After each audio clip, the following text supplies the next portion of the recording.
अश्वत्थामा ने कहा, इस प्रकार के जो गलत निर्णय आपके थे, उस निर्णय का परिणाम ये हुआ कि आपको पराजय मिली। आपने मुझे सेनापति नहीं बनाया, अगर मैं सेनापति होता तो ये विजय आपके चरणों में होती। दुर्योधन ने कहा, जो होना था सो तो हो गया। अश्वत्थामा ने कहा, अभी भी कुछ बिगड़ा नहीं है, आप मुझे सेनापति घोषित करो, इस पराजय को मैं विजय में बदल दूंगा। दुर्योधन ने कहा, अब तो सेना भी नहीं है, किसका सेनापति बनावें? अश्वत्थामा ने कहा, कृपाचार्य और कृतवर्मा ये 2 सैनिक हैं और मैं सेनापति और आप हमारे राजा, बस 4 पर्याप्त हैं 5 पांडव के लिए।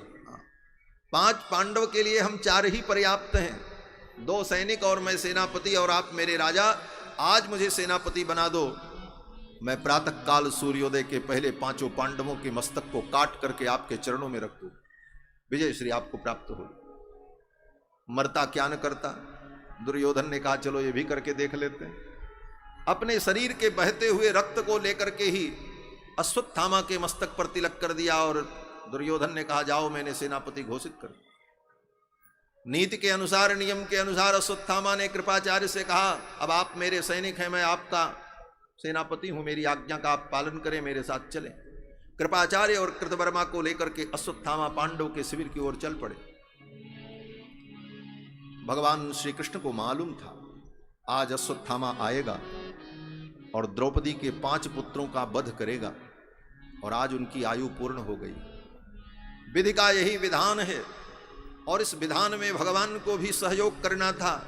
भगवान वहां रहते तो अश्वत्थामा ऐसा न कर पाता, इसलिए भगवान द्रौपदी को लेकर, पांडवों को लेकर के घूमने के लिए शिविर से बाहर चले गए। आज चांदनी रात बड़ी सुंदर है, चलो घूमने चलते। चले गए। अश्वत्थामा आया तो शिविर में जब प्रवेश करने लगा तो काल वहीं द्वार पर खड़ा था। काल ने कहा, मैं तुम्हें जाने नहीं दूंगा, ये द्रौपदी के 5 पुत्र मेरे आहार हैं, आज मैं इन्हें लेने आया हूं। अश्वत्थामा ने कहा, मैं इन्हें मारना चाहता हूं। काल ने कहा, ये मेरे आहार हैं, मेरे शिकार हैं। अश्वत्थामा ने कहा, मैंने भी प्रतिज्ञा की है, इसलिए मुझे जाने दो। काल ने कहा, मुझे प्रसन्न करके जाना होगा। वहीं शिविर के सामने अश्वत्थामा ने टूटे हुए धनुष और बाण और रथ के अंग प्रत्यंग को रखकर अग्नि स्थापित करके याग किया है, और याग करके आहुति देकर के काल को प्रसन्न किया है। तब उसकी अनुमति प्राप्त करके शिविर में प्रवेश किया वध करने के लिए द्रौपदी के 5 पुत्रों। काल ने कहा, अब जाओ निश्चिंत होकर के, मैं तुम्हें नहीं रोकूंगा। चल पड़े। कृपाचार्य और कृतवर्मा से कहा, द्वार पर खड़े रहो, कोई व्यक्ति जीवित निकल करके जाने न पावे। शिविर में प्रवेश करके द्रौपदी के 5 पुत्रों की जघन्य हत्या अश्वत्थामा ने की। उनका सिर काट लिया, कपड़े में बांध लिया, लेकर के चल पड़ा। जो लोग भागने की कोशिश किए, जो सेवक थे, अंगरक्षक थे, उनको कृपाचार्य और कृतवर्मा ने मार डाला। इन दोनों ने चलते चलते शिविर में आग लगा दी। ऐसी सब स्थिति हुई। अश्वत्थामा द्रौपदी के पुत्रों का सिर लेकर के पहुंचा, जाकर के दुर्योधन को दिखाया। दुर्योधन रोने लगा, हा हंत, तुमने ऐसा किया? ये तो द्रौपदी के पुत्र हैं, ये पांडव के सिर नहीं है। अश्वत्थामा ने समझा कि ये पांडव सो रहे हैं, 5 पांडव समझ करके द्रौपदी के पुत्रों को मार डाला। द्रौपदी जब लौट करके आई तो देखती हैं पुत्रों की ये दशा। द्रौपदी चीत्कार करके रो पड़ी। भगवान गोविंद ने उनको संभाला। अर्जुन ने कहा, जिस व्यक्ति ने अपराध किया है मैं उसे पकड़ करके लाऊंगा। हे देवी, आप जो दंड दोगी वही दंड उसे दिया जाए। भगवान सब कुछ जानते थे, लेकिन फिर भी भगवान ने ऐसी लीला की, क्योंकि विधि का ये विधान है। द्रौपदी के 5 पुत्र मरने वाले थे, उनकी आयु पूर्ण हो चुकी थी, इसलिए भगवान ने भी उनको नहीं बचाया। इस कथा को सुनकर के भक्तों को यह अनुभव करना चाहिए कि द्रौपदी के साथ, पांडवों के साथ भगवान है, लेकिन द्रौपदी के 5 पुत्र को भगवान नहीं बचाते। क्यों? बोले उनकी आयु पूरी हो चुकी। उसी तरह हमारे आपके जीवन में जिसकी जब आयु पूरी हो जाएगी वो मर जाएगा। इसको भगवान से और भगवान की भक्ति से जोड़ करके मत देखो, अन्यथा भक्ति में और साधना में तुम्हारे बाधा उत्पन्न हो जाए। तो कल हमने कहा था ना, एक महात्मा बहुत रामायण पढ़ते थे, सब कुछ करते थे, उनका जवान बेटा मर गया तो सब छोड़ दिया, बोले बताओ, हम इतना भजन करते थे, मेरा बेटा मर गया, भगवान ने क्या किया? बोले बेटा मर गया, अरे द्रौपदी से पूछो, जिसके 5-5 बेटा मर गए, भगवान साथ में ही थे।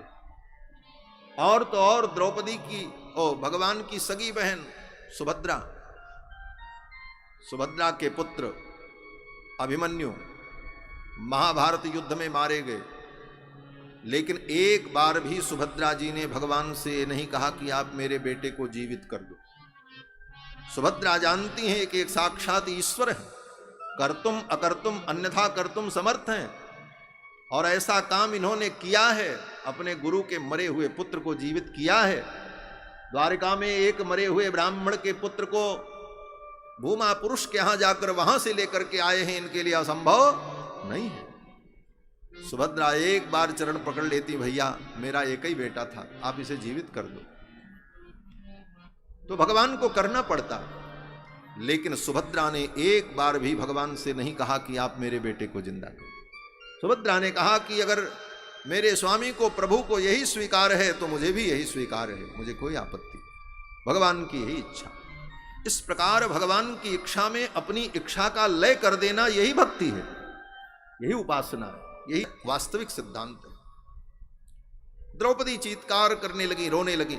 अर्जुन गए हैं, अश्वत्थामा को पकड़ करके लाए, रस्सी से बांधकर पशु के समान रथ के पिछले हिस्से में डाल कर लेकर के आए और ला करके द्रौपदी के सामने खड़ा कर दिया। यही अपराधी है जिसने आपके बेटे को मारा है। द्रौपदी ने देखा, द्रौपदी का रोना बंद हो गया। बंधे हुए अश्वत्थामा को देखकर द्रौपदी ने अश्वत्थामा को प्रणाम करते हुए अर्जुन से कहा, हे आर्यपुत्र, आप इनको क्यों बांध रखे हो, इन्हें छोड़ दो। मुच्यताम एष ब्राह्मणो नितराम गुरु, ये ब्राह्मण है, ये पूजनीय है, गुरु हैं, इन्हें छोड़ दो, इनको आपने क्यों बांध रखा। 5 पुत्रों की हत्या करने वाले अश्वत्थामा को भी देख करके द्रौपदी ने प्रणाम किया। यही द्रौपदी की धर्मनिष्ठा है, जिस कारण से भगवान गोविंद द्रौपदी के साथ रहते। द्रौपदी के हर दुख सुख में भगवान साथ। द्रौपदी ने अपना धर्म नहीं त्यागा। द्रौपदी कहती हैं अर्जुन से, स रहस्यो धनुर्वेदः स विसर्गोपसंयमः अस्त्रग्रामश्च भवता शिक्षितो यदनुग्रहात्। जिन भगवान द्रोणाचार्य के अनुग्रह से आपने समस्त विद्याएं प्राप्त की, वे भगवान द्रोणाचार्य कहीं गए नहीं हैं। स एष भगवान द्रोण प्रजा रूपेण वर्तते। वे भगवान ही प्रजा के रूप में, पुत्र के रूप में आपके सामने खड़े हैं। आचार्य का पुत्र आचार्य के समान ही पूजनीय वंदनीय होता है, और आपने इनको बंदी बना रखा। द्रौपदी के इस भाषण को सुन करके भगवान मुस्कुराने लगे। धन्य हो द्रौपदी, ये धर्म की निष्ठा होगी। ऐसी विषम परिस्थिति में भी जो अपने धर्म का पालन करे। अनुकूल परिस्थिति में तो हर व्यक्ति धर्म का पालन कर लेता है। इसीलिए गोस्वामी जी ने कहा कि धीरज धर्म मित्र अरु नारी आपद काल पर रखिए चाल। आपत्ति काल में भी आप धर्म का अगर पालन कर रहे हैं तब यथार्थ में धर्मात्मा। सुविधा है, संसाधन है, अनुकूलता है तो धर्म कर लो, ये तो सब कर लेता है। लेकिन प्रतिकूल परिस्थितियों में भी हम अपने नियम और सिद्धांत पर अडिग रहें, ये धर्म की वास्तविक रक्षा, ये धर्म का स्वरूप है। द्रौपदी ने कहा, इन्हें छोड़ दो। मुच्यता मेष ब्राह्मणो नितराम गुरु, इन्हें छोड़ दो। भीम आ गए। भीम ने कहा, अर्जुन छोड़ना मत, इसे मार दो, ये दुष्ट है। द्रौपदी कहती, मैं मारने नहीं दूंगी। भीम ने कहा, मैं इसे मारूंगा। भीम आ गए, महाराज आगे। द्रौपदी कहती, मैं मारने नहीं दूंगी, इन्हें छोड़ दो, ये ब्राह्मण है, पूजनीय है, वंदनीय है। भगवान ने देखा ये भीम और द्रौपदी में ही झगड़ा न हो जाए, इसलिए भगवान आ गए। सुखदेव जी कहते हैं, निशम्य भीम गदितम द्रौपद्याश्च चतुर्भुजः। भीम के वचन को सुनकर और द्रौपदी के वचन को सुनकर के, निशम्य भीम गदितम, भीम कह रहे थे मारो मारो, द्रौपदी कह रही थी मैं मारने नहीं दूंगी। निशम्य भीम गदितम द्रौपद्याश्च चतुर्भुजः, भगवान चतुर्भुज प्रकट हो गए। थे तो वहीं, थे तो बगल में ही, लेकिन दोनों के बीच में भगवान आ गए और चतुर्भुज हो गए। अभी तक दुभिद थे, 4 भुजाएं धारण कर ली। बोले क्यों? बोले अब 4 भुजा की जरूरत है, 2 भुजा से द्रौपदी को संभालेंगे, 2 भुजा से भीम को संभालेंगे, नहीं तो कहीं झगड़ा न हो जाए।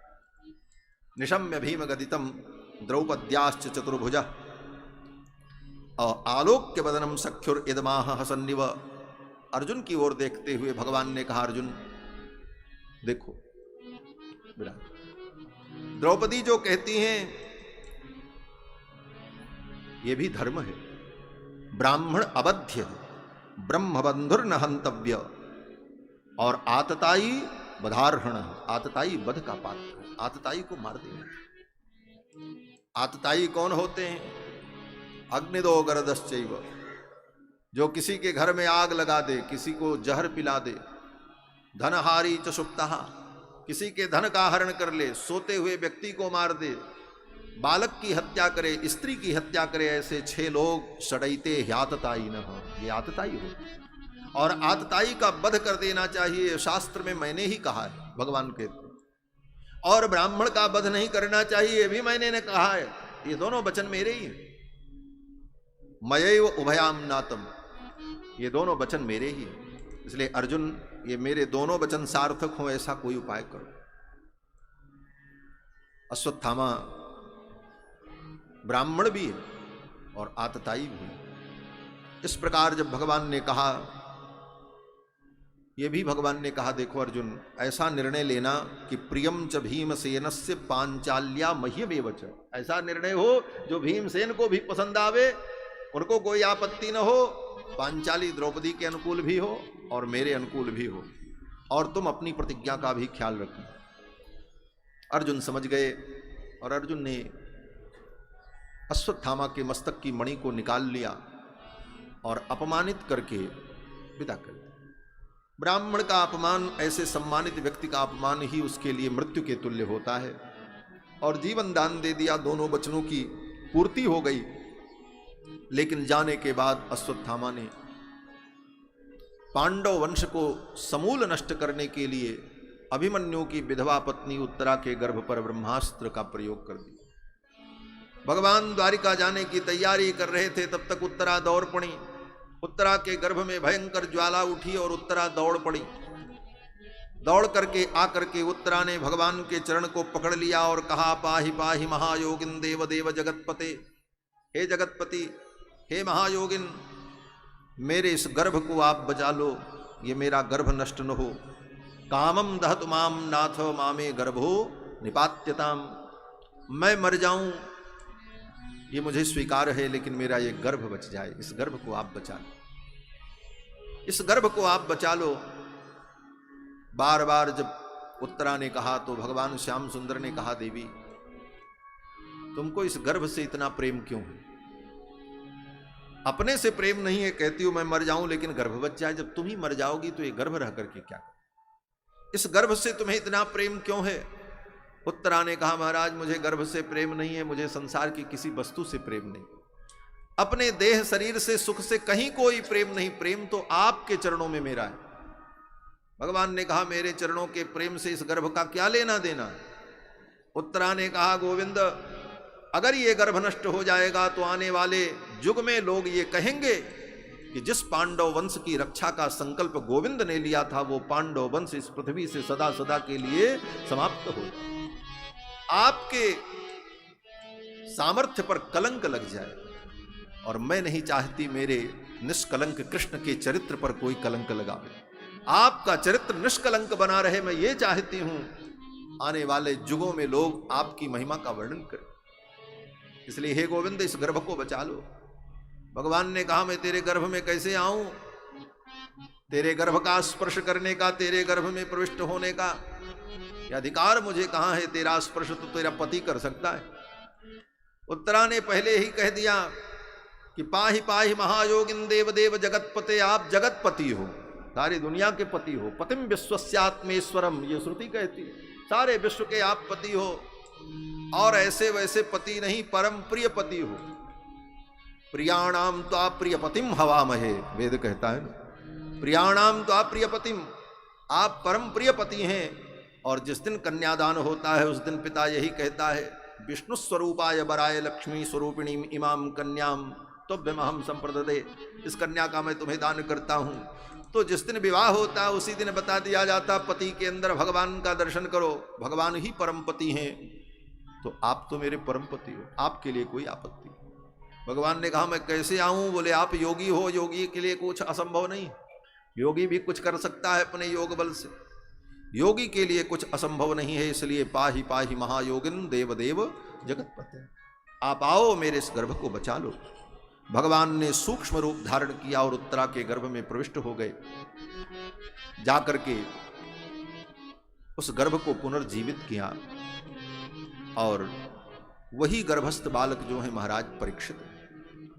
फिर भगवान बाहर आ गए, गर्भ की भगवान ने रक्षा की। फिर भगवान द्वारकापुरी चलने को जब तैयार हुए, सामने कुंती बुआ आ गई। कुंती बुआ ने भगवान को प्रणाम किया।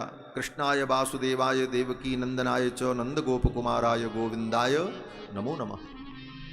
भगवान ने कुंती बुआ से कहा, बुआ जी अब तो मैं चल रहा हूं द्वारिका, आपको कुछ कहना है, कुछ आपकी इच्छा हो तो आप कहो। कुंती ने भगवान की ओर देखा और कहा, गोविंद मैं आपको प्रणाम करती हूं और मैं यही प्रार्थना आपसे करती हूं कि मेरे जीवन में बार बार ऐसी ही विपत्तियां आती रहें, ऐसी कृपा बनाए रखें। विपदः सन्तु नः शश्वत् तत्र तत्र जगद्गुरो। भगवान ने कहा विपत्ति मांगती हो, इतनी विपत्तियां आई अभी संतोष नहीं। कुंती बुआ ने कहा, श्याम सुंदर इन विपत्तियों का कितना महत्व है मैं जानती हूं। बुलाओ दुनिया के बड़े बड़े विद्वानों को, विपश्चितों को, मनीषियों को, मैं बताऊंगी इन विपत्तियों का महत्व क्या है, क्योंकि मैंने जाना है। बोले क्या जाना? बोले भवतो दर्शनम यत् स्यात् अपुनर्भव दर्शनम। जब विपत्तियां जीवन में आती हैं तो गोविंद आंखों के सामने आप होते हो, इसलिए वो विपत्तियां ही जीवन में परम श्रेय को प्रदान करती हैं। इसलिए हे गोविंद मैं तो चाहती हूं कि मेरे जीवन में ऐसी विपत्तियां आती हैं। आज जब मेरे जीवन में संपत्ति आई, मेरे पुत्रों का राज्य स्थापित हो गया, तो आप छोड़ करके जा रहे हो, और जब विपत्तियां थी तो आप साथ थे। इसलिए मैं यही कहती हूं कि मेरे जीवन में ऐसी ही विपत्तियां बार बार आती रहे।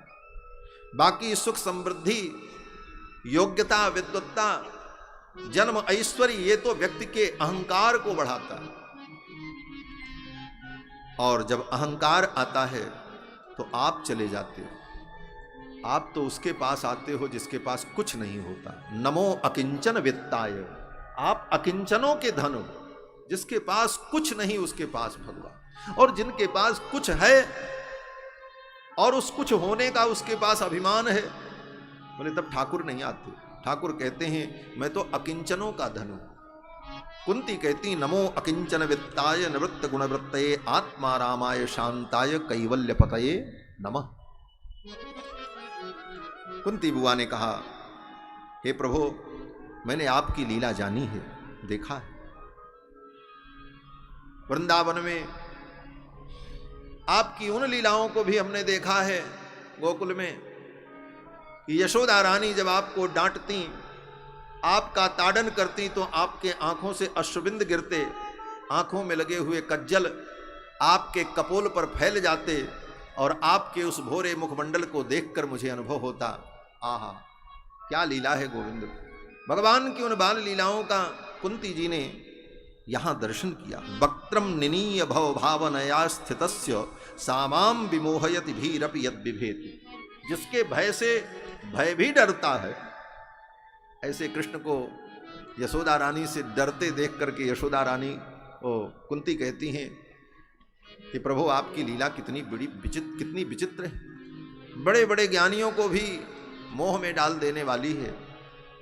इस प्रकार से भगवान का चिंतन किया, वर्णन किया, भगवान से प्रार्थना की। फिर तो भगवान जब चलने लगे तो चलते चलते कुंती बुआ ने कहा, एक काम आप करो। बोले क्या? बोले ये मेरे जो पुत्र हैं, इनके प्रति मेरे हृदय में जो थोड़ा बहुत प्यार बचा हुआ है उसको भी आप समाप्त करके जाओ। ऐसे तो कहीं मेरी आसक्ति नहीं, लेकिन कहीं थोड़ी आसक्ति इन बच्चों के प्रति, परिवार के प्रति अगर मेरी है तो स्नेह पास मिमम छिंदे, मेरे इस स्नेह पास को आप काट करके जाओ, क्योंकि यह संसार के प्रति किया गया स्नेह व्यक्ति को बंधन में डाल देता है। बंधन को, स्नेह बंधन को आप काट करके जाओ। भगवान ने भक्ति का वरदान दिया, आशीर्वाद दिया। भगवान जब चलने लगे तो भगवान को अपने भक्त की याद आ गई। एक भक्त और है, इनसे मिल ले। वो कौन? बोले पितामह।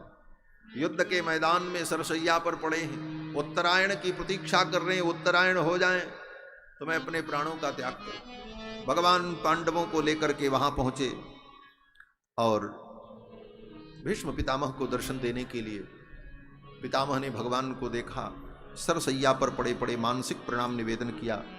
शिष्टाचार के अनुकूल भगवान ने भीष्म पितामह को प्रणाम किया और पांडवों ने प्रणाम किया पितामह को। फिर भीष्म पितामह बोलने लगे। पितामह ने पांडवों की ओर देखा और कहा, यम मन्यसे मातुलेयम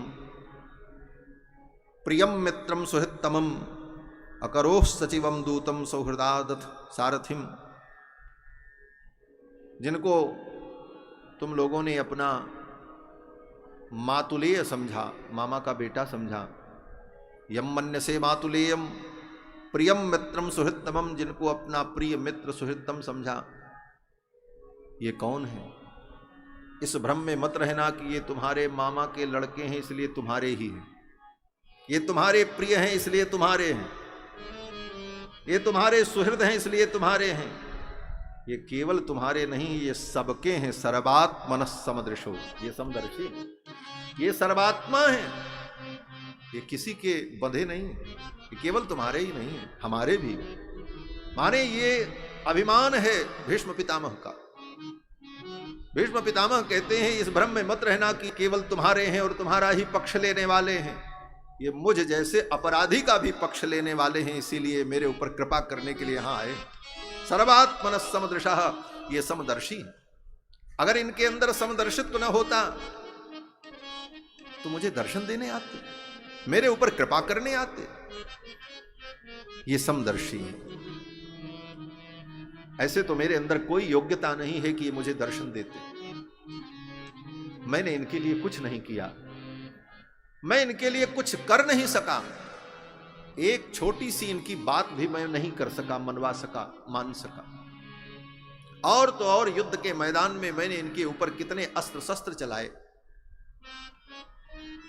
भीष्म पितामह ने भगवान के ऊपर कितने अस्त्र चलाए, उसका वर्णन है युद्ध में कि भगवान के अंग अंग को पितामह ने अपने बाणों से विद्ध कर दिया और वे बाण का जो पृष्ठभाग था, पृष्ठभाग में लगे हुए जो पंख थे, वे पंख सुंदर लाल पीले रंग के पुष्पमाला के समान भगवान की गले में शोभा को प्राप्त हो रहा।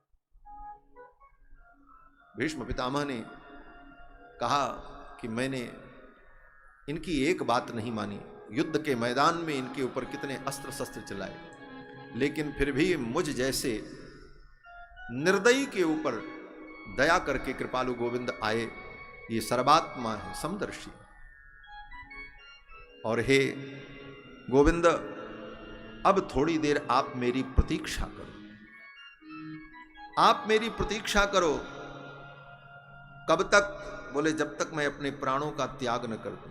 सदैव देवो भगवान प्रतीक्षताम, तब तक आप प्रतीक्षा करो जब तक मैं अपने प्राणों का त्याग न करूं, क्योंकि आपके लिए ही मैं रुका था। अब आप थोड़ी देर रुक जाओ, मैं अपने प्राणों का त्याग करूं। बोले आप कि सूर्य उत्तरायण हो तब मैं अपने प्राणों का त्याग करूं। भक्तजन कहते हैं ये उत्तरायण का तो बहाना था, असली उत्तरायण कौन है? बोले जो उत्तरा के गर्भ से होकर के आ रहे हैं वो उत्तरायण है। उत्तरा के गर्भस्थ बालक की रक्षा करके आ रहे हैं उत्तरायण, ये कृष्ण हैं। इन उत्तरायण कृष्ण की प्रतीक्षा कर रहे थे। कृष्ण आ जाएं तो मैं अपने प्राणों का त्याग करूं। भीष्म पितामह ने भगवान की बड़ी सुंदर स्तुति की। 11 श्लोकों में भीष्म पितामह ने भगवान का स्तवन किया। भीष्म पितामह कहते हैं प्रभु मेरी मति आप में अर्पित हो जाए। आपके उस स्वरूप का आज भी मुझे ध्यान होता है जब आप मुझे मारने के लिए युद्ध के मैदान में अपनी प्रतिज्ञा को छोड़कर रथ से कूद पड़े और रथ के पहिए को लेकर के मुझे मारने के लिए दौड़ पड़े। स्वनिगमम अपहाय मत प्रतिज्ञामृतमधिकर्तुम रथस्थो अवप्लुतः। मेरी प्रतिज्ञा को सत्य करने के लिए आप रथ से कूद पड़े धृतरथ चरणों, रथ के चरण को, पहिए को लेकर आप मुझे मारने के लिए दौड़े। आज भी वो दृश्य मुझे याद है। आपका पीतांबर आपके कंधे से सरक गया। हंतुमिभं गतोत्तरीयः, आपको अपने पीतांबर की संहार नहीं थी, आप शस्त्र लेकर के, वो रथ का पहिया लेकर के मुझे मारने के लिए दौड़ रहे थे। इस लीला में क्या चिंतन कर रहे हैं? बोले इस घटना में भी पितामह भगवान की करुणा का चिंतन कर। मानव पितामह कहते हैं, प्रभु आप केवल भक्तों के रक्षक नहीं हो, अपितु भक्त के धर्म के भी रक्षक हो। जो वाल्मीकि जी ने कहा, रक्षक स्वस्य धर्मस्य स्वजनस्य च रक्षिता, जो अपने धर्म की भी रक्षा करते हैं और अपने स्वजनों के धर्म की भी रक्षा करते हैं। पितामह कहते हैं, आप अर्जुन की रक्षा के लिए रथ लेकर, वो चक्र लेकर के नहीं दौड़े, रथ के पहिए को लेकर आप मुझे मारने के लिए दौड़े। उसका उद्देश्य अर्जुन की रक्षा नहीं था, मुझ जैसे भक्त की प्रतिज्ञा की रक्षा के लिए आप दौड़े। आप केवल भक्त की रक्षा नहीं करते हो, भक्त के धर्म की भी रक्षा करते। भक्त अगर किसी धर्म का संकल्प ले ले, मुझे ये करना है, तब उसके धर्म का निर्वाह कैसे होगा ये भगवान कराते। और जिसको भगवान पर भरोसा है उसी के धर्म का निर्वाह भी होता है। और जो सोचता है मैंने धर्म का संकल्प लिया, हमने ये प्रतिज्ञा की, इसका हम निर्वाह करेंगे, बोले उसकी प्रतिज्ञा टूट जाती है, उसके नियम टूट जाते हैं, उसके अनुष्ठान छूट जाते हैं। और जो भगवान के भरोसे धर्म का आचरण करता है उसका धर्म निभ जाता है। यही विशेषता है। पितामह कहते हैं कि आपने मेरी प्रतिज्ञा को सत्य करने के लिए अपनी प्रतिज्ञा छोड़ दी। और भगवान एक बार दो बार नहीं तो कितनी बार करते हैं। ये भगवान के लिए साधारण सी बात है।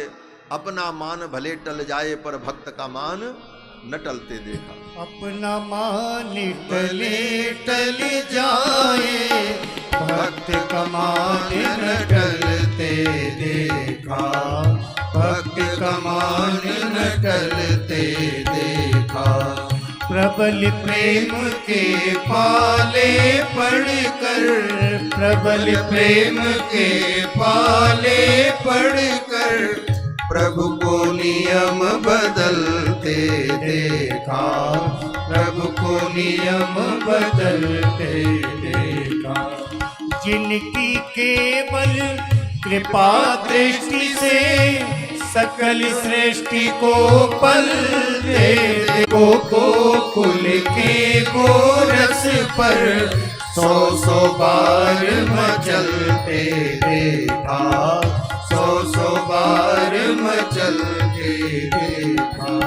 प्रबल प्रेम के पाले पढ़कर, प्रबल प्रेम के पाले पढ़कर, प्रभु को नियम बदलते देखा, प्रभु को नियम बदलते देखा।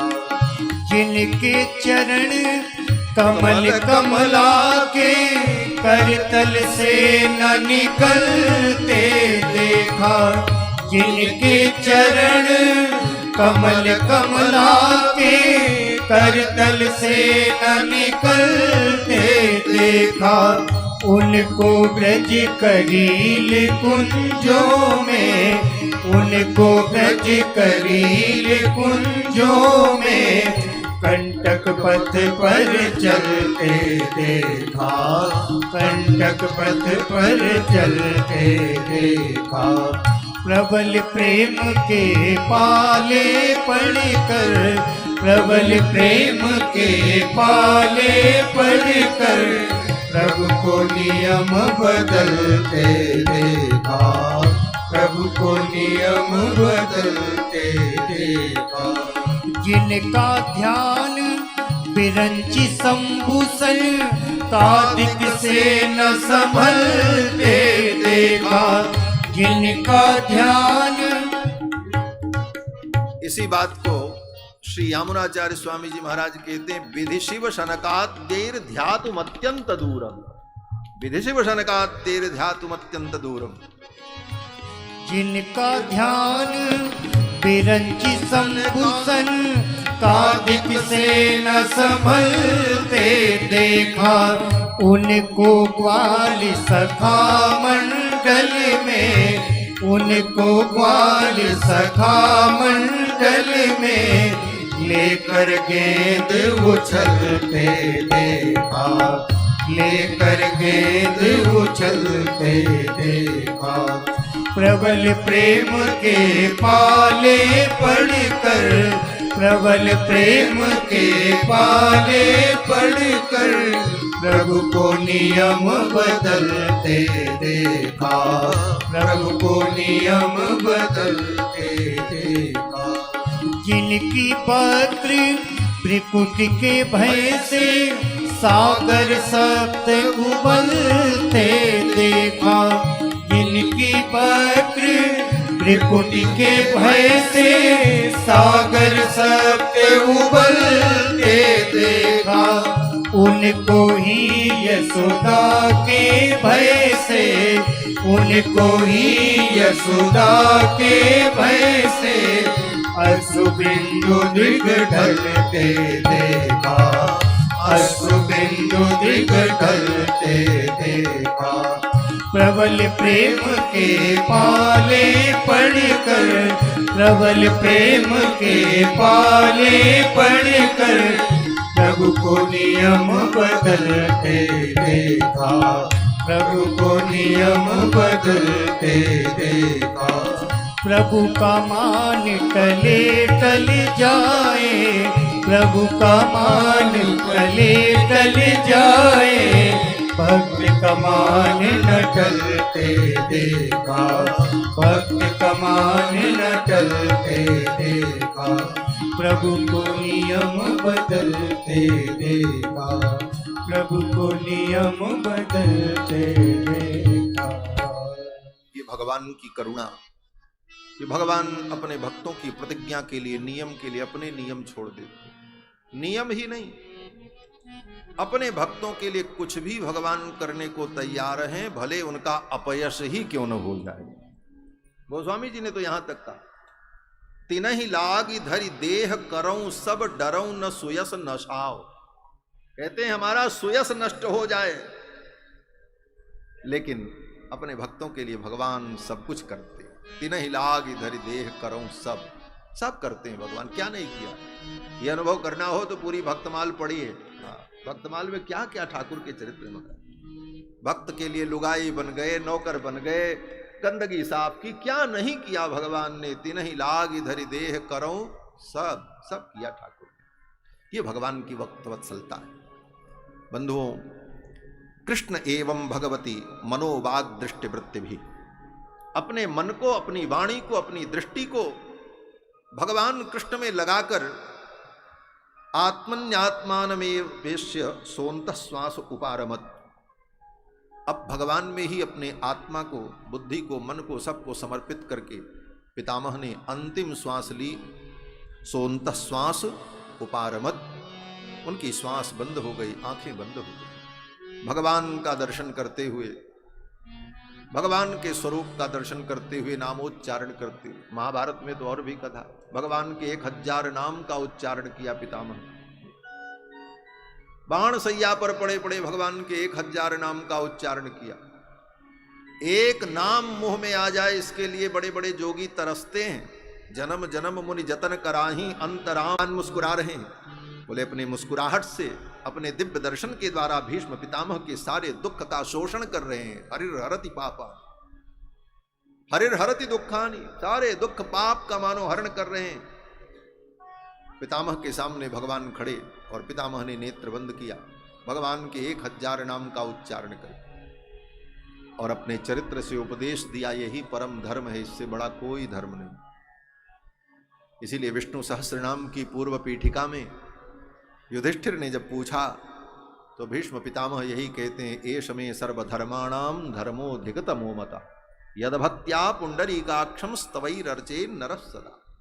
भगवान की उपासना, भगवान का समर्चन, उनका नाम संकीर्तन, उनका गुणानुवाद, उनका ध्यान, यही सबसे बड़ा धर्म है, सारे धर्मों का सार है, यही शास्त्र का भी सार है। जो सूत जी से शौनक जी ने प्रश्न किया कि समस्त शास्त्रों का सार क्या है, बोले यही शास्त्र का सार है, सारे धर्मों का यही सार है। पितामह को परम गति की प्राप्ति हुई। इसके बाद भगवान प्रस्थान करते हैं। इधर भगवान ने द्वारिकापुरी प्रस्थान किया, पांडवों का राज्य स्थापित हुआ। उधर भगवान अपनी लीला का जब संवरण करते हैं द्वारकापुरी में, ब्राह्मण के शाप को कारण बना करके भगवान ने अपनी लीला का संवरण किया। अर्जुन उस समय द्वारिकापुरी गए थे। भगवान ने अर्जुन को आदेशित किया कि बचे हुए लोगों को सुरक्षित लेकर के चले जाओ। अर्जुन सबको लेकर के आ रहे थे, भगवान की पत्नियों को, अन्य लोगों को। रास्ते में कोल भीलों ने आक्रमण करके उन पत्नियों का हरण कर लिया। वही अर्जुन, वही गांडीव, वही बाण, लेकिन कोल भीलों से पराजित हो। क्यों? बोले भगवान की अब कृपा नहीं थी। भगवान की कृपा में ही सब कुछ है। इसीलिए गोस्वामी जी महाराज कहते हैं कि हनुमान जी वही हैं, बुद्धिमताम वरिष्ठम ज्ञानिनाम अग्रगण्यम सकल गुण निधानम, महाबलिशाली। जब इतने बड़े बलिशाली थे, कोई अस्त्र शस्त्र उनका बाल बांका नहीं कर सकता, तो फिर सुग्रीव के साथ साथ वो भी भागते फिर रहे थे। क्यों? बाली के भय से सुग्रीव भी भाग रहे थे और हनुमान जी भी उन्हीं के साथ भाग रहे थे। क्यों नहीं बाली का वध कर दिया अपने मित्र सुग्रीव की रक्षा के लिए हनुमान जी ने? गोस्वामी जी महाराज प्रश्न करते, बैरी बाल सुग्रीव के कहा कियो हनुमान। हनुमान जी ने क्या किया? तो कहते हैं तुलसी राम सुदीठ ते निबल होत बलवान। भगवान की सुंदर दृष्टि। प्रहलाद जी ने वहां पर जो कहा है कि महाराज सबको बल देने वाले, सबके मूल तो भगवान ही। आज अर्जुन जब लौट करके आए, अर्जुन की दशा देखकर युधिष्ठिर बड़े दुखी हुए। पूछा क्या कारण है इतने दुखी हो, इतने चिंतित हो? अर्जुन ने सब कुछ बताया। वंचितो हम महाराज हरिणा बंधुरूपिणा। बंधु रूप में भगवान हरि ने हमारी वंचना कर ली, हम ठगे गए, कृष्ण हमें छोड़ करके चले गए। सारा वृत्तांत जब अर्जुन ने बताया, पांडवों ने रुदन किया भगवान के वियोग में और अंत में निर्णय किया अब हमें भी पृथ्वी का त्याग कर देना चाहिए। उत्तरा के पुत्र महाराज परीक्षित को, जिनकी रक्षा भगवान ने गर्भ में की थी, उन्हीं को राज्य देकर पांडव स्वर्गारोहण कर जाते हैं। महाराज परीक्षित का राज्य स्थापित हुआ। परीक्षित ने दिग्विजय किए और जहाँ जहाँ दिग्विजय में गए सभी राजाओं ने उनके पूर्वजों का, पांडवों का गुणगान किया। सुन करके उन्हें बड़ा आह्लाद हुआ, प्रसन्नता हुई। और इसी क्रम में दिग्विजय करके राज्य स्थापित करने के बाद एक दिन शिकार करने गए जंगल में, एक मुनि का उनके द्वारा अपमान हो गया। प्यास से व्याकुल होकर समीक नाम के मुनि के आश्रम में गए। वो समाधिस्थ थे, पानी मांगने पर उन्होंने सुना नहीं। क्रोध में आकर महाराज परीक्षित ने एक मरे हुए सर्प को उठा करके उनके गले में डाल दिया। ये भी भगवान की ही इच्छा थी। जिन परीक्षित के अंदर ऐसे दिव्य संस्कार हैं, उनके द्वारा ऐसा कार्य होना तो नहीं चाहिए, लेकिन क्यों हो गया? ये भी भगवान की इच्छा थी। कहीं न कहीं भगवान को ऐसी लीला करनी थी, नहीं तो महाराज परीक्षित के ऐसे संस्कार, जिनकी मां भगवान की परम भक्ता उत्तरा, गर्भ पर ब्रह्मास्त्र चला तो ब्रह्मास्त्र का प्रतिकार करने वाले अर्जुन के पास नहीं गई। अर्जुन के पास भी जा सकती थी, क्योंकि ब्रह्मास्त्र का प्रतिकार करने का सामर्थ्य अर्जुन के अंदर था। क्यों नहीं गई? जानती हैं कि भगवान रक्षा करेंगे तभी रक्षा होगी, बाकी किसी के रक्षा करने से रक्षा नहीं। हमारे श्री वेदांत देशिक स्वामी जी महाराज, जो भगवान विष्णु के घंटावतार हैं, स जयतु भगवान विष्णु घंटावतारः सर्वतंत्र स्वतंत्र, वेदांत देशिक स्वामी जी महाराज परम विद्वान। ऐसी विभूति महाराज, जितना ग्रंथ उन्होंने लिखा है संप्रदाय की रक्षा में, वैष्णव सिद्धांत का पोषण करने के लिए, आज भी वो अद्वितीय है। वेदांत देशिक स्वामी जी के लोग, उन्होंने शतदूषणी नाम का ग्रंथ लिखा, आज तक उसका कोई प्रतिवाद नहीं कर सका, अभी तक कोई प्रतिवाद नहीं कर सका। 600 वर्ष बीत गए, 700 वर्ष, कोई विद्वान पैदा नहीं हुआ जो उनके शतदूषणी जैसे ग्रंथ का उत्तर दे सके। ऐसे महाविद्वान वेदांत देशिक स्वामी जी। वेदांत देशिक स्वामी जी महाराज भगवान की स्तुति करते हुए कहते हैं, बस एक ही वाक्य है लेकिन बड़ा अद्भुत है। कहते हैं त्वयि प्रवृत्ते मम किम प्रयासै। कहते हैं त्वयि प्रवृत्ते, हे भगवान यदि आप मेरी रक्षा में प्रवृत्त हैं, आप मेरी रक्षा करने के लिए संकल्पबद्ध हैं, तो मम किम प्रयास है, मेरे प्रयास का कोई मतलब नहीं, मैं क्यों प्रयास करूं, आप तो रक्षा करने के लिए हैं। और त्वयि प्रवृत्ते, यदि आप अप्रवृत्त हैं, आप मेरी रक्षा करने के लिए प्रवृत्त नहीं है, तो मम किम प्रयास है, फिर मेरे प्रयास करने से क्या होने वाला, कुछ नहीं होगा। अगर भगवान मेरी रक्षा करने के लिए तैयार हैं तो मेरे प्रयास की आवश्यकता नहीं, मुझे कुछ करने की जरूरत। और भगवान रक्षा करने के लिए तैयार नहीं है तो हम कितना भी प्रयास कर लें उसका कोई फल नहीं होगा। इसलिए दोनों स्थिति में भगवान के प्रति समर्पित रहना यही परम भाव है। त्वयि प्रवृत्ते मम किम प्रयासी प्रयास ही, त्वयि अप्रवृत्ते मम किम प्रयास। तो भगवान सबके रक्षक हैं और भगवान जो चाहते हैं वही होता है। उत्तरा ये बात समझती हैं और उत्तरा अर्जुन के पास नहीं गई, सीधे भगवान के चरणों में दौड़ पड़ती हैं। पाहि पाहि महायोगिन देव देव जगत। ऐसी भक्ता जिसकी मां है, और इनकी दादी बोले द्रौपदी का चरित्र आपने देखा, कितनी भक्ति है उनके हृदय में, धर्म की निष्ठा। कि अश्वत्थामा को भी छोड़ देने के लिए कहती, छोड़ दो इन्हें, मुच्यता मुच्यता। इनकी दूसरी दादी बोले, इनकी दूसरी दादी जो सुभद्रा हैं उनकी भक्ति, बोले एकमात्र बेटा मर गया लेकिन संतोष कर लिया, कृष्ण से नहीं कहा, ऐसा विश्वास कृष्ण। और इनकी परदादी बोले कुंती, बोले उनका महान चरित्र जो भगवान से कहती हैं विपदः सन्तु नः शश्वत् तत्र तत्र जगत्। जिनके खानदान में सब भक्त ही भक्त। पांडव के गुणों का क्या वर्णन किया है। हमारे यहां तो आचार्यों ने कहा है कि द्रौपदी के अंदर ही सारी विशेषता थी जिस कारण पांडव की रक्षा भगवान करते थे। पांडव के अंदर कोई सुरखाब के पर नहीं लगे थे कि उनके कारण भगवान उनके रक्षक बनकर के घूम रहे थे। असली विशेषता तो द्रौपदी में थी। श्री लोकाचार्य स्वामी जी महाराज ने श्री वचन भूषण में चिंतन किया है इस विषय का कि जब द्रौपदी का वस्त्रापहार हो रहा था, द्रौपदी ने भगवान को पुकारा, गोविंद द्वारिका वासन कृष्ण गोपी जनप्रिय कौरवैः परिभूतां मां किं न जानासि केशव, भो कृष्णाच्युत भो कृपालय हरे, भो पांडवानां सखे क्वासी क्वासी, कहाँ हो, मेरी रक्षा करो। उस समय भगवान द्वारिका में बैठकर रुक्मिणी जी के साथ चौसर खेल रहे थे। द्रौपदी की करुण पुकार को सुना, आंखें बंद कर ली और भगवान ने कहा वर्धताम अविवर्धताम, वस्त्र बढ़ाओ, धर्म को आज्ञा दे दी। रुक्मिणी जी सामने बैठी थी, चौसर का खेल चल रहा था। रुक्मिणी जी ने कहा ये गोट बढ़ाने के लिए कह रहे हैं क्या, चाल तो पूरी हो चुकी, अब कहां बढ़ावें, कहां ले जाएं। देखा तो भगवान आंख बंद करके कह रहे थे वर्धताम अविवर्धताम। रुक्मिणी जी ने कहा प्रभु ये आंख बंद करके वर्धताम वर्धताम क्या कर रहे हैं। भगवान ने कहा देवी आज मेरी भक्ता द्रौपदी का वस्त्रापहार हो रहा है, मैंने धर्म को आज्ञा दी है, वस्त्र बढ़ाओ।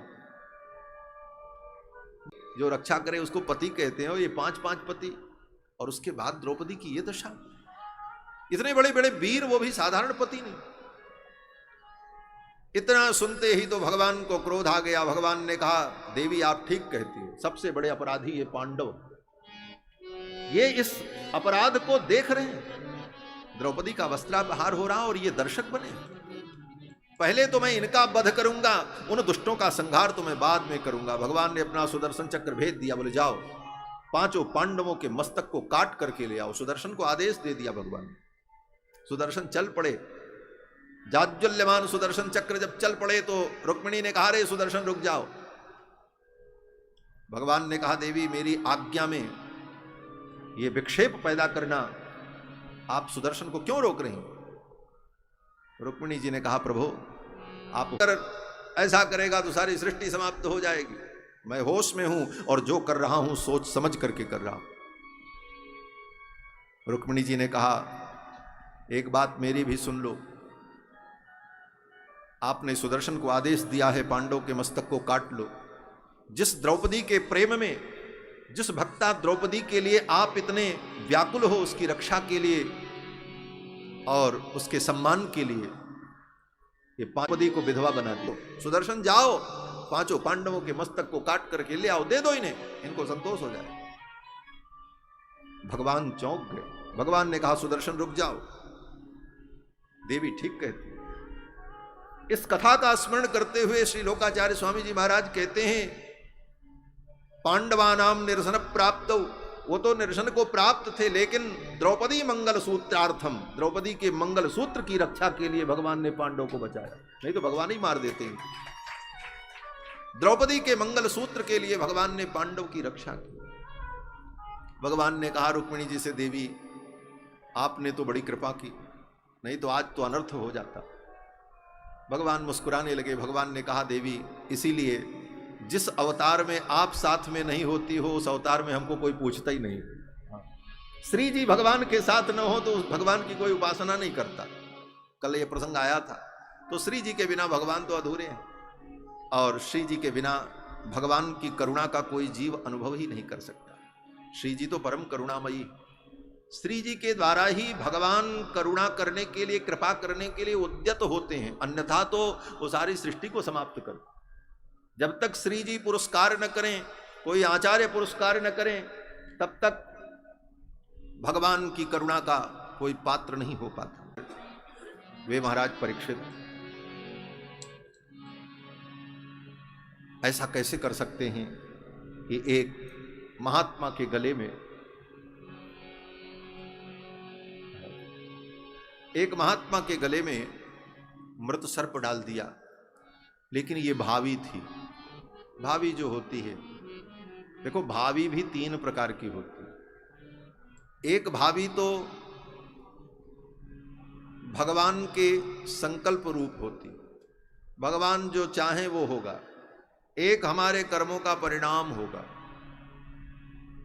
तो कर्मों का परिणाम जो भावी है वो तो अलग है, लेकिन भगवान की इच्छा रूपी जो भावी होती है उसको कोई नहीं रोक कर।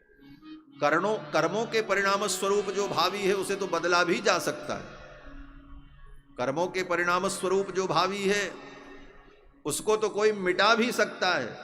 इसीलिए गोस्वामी जी कहते हैं, भावी मेट सकहीं त्रिपुरारी। उस भावी को तो त्रिपुरारी भी मेट सकते हैं, लेकिन भगवान की इच्छा रूपी जो भावी है उसको तो त्रिपुरारी भी नहीं मेट सकते। क्यों? बोले ऐसी ही भावी, भगवान की इच्छा रूपी भावी कहाँ थी? बोले सती जी के द्वारा। बहुत समझाया भगवान शंकर ने, मत जाओ परीक्षा लेने के लिए, लेकिन सती जी कहती नहीं मैं जाऊंगी। तब भगवान शंकर को कहना पड़ा, वही है सोई जो राम रचि राखा, को करी तरक बढ़ा वहीं सा। ये भगवान जो चाह रहे हैं वो अब हो रहा है। ये भावी कर्मों का परिणाम नहीं है, भगवान की इच्छा रूपी भावी। तो भगवान की इच्छा रूपी जो भावी होती है उसको कोई नहीं बदल सकता। वो भगवान की लीला को आगे बढ़ाने के लिए होती, कारण बनाने के लिए। वो भगवान के संकल्प से, भगवान का ही संकल्प था। अन्यथा परीक्षित जैसे महापुरुष, परीक्षित जैसा भक्त ऐसा कैसे कर सकता है कि मृत सर्प एक महर्षि के गले में डाल दे? लेकिन डाल दिया, चले आए। बाद में उन महर्षि के पुत्र ने शाप दे दिया, जाओ आज के 7वें दिन उस राजा की मृत्यु हो जाएगी जिसने मेरे पिता के गले में सर्प डाला। बाद में महर्षि ने ब्राह्मणों को भेजकर, बच्चों को भेजकर, ब्रह्मचारियों को भेज करके कहा सूचित कर दो राजा को। राजा अपने कल्याण के लिए कुछ करना चाहे तो कर ले।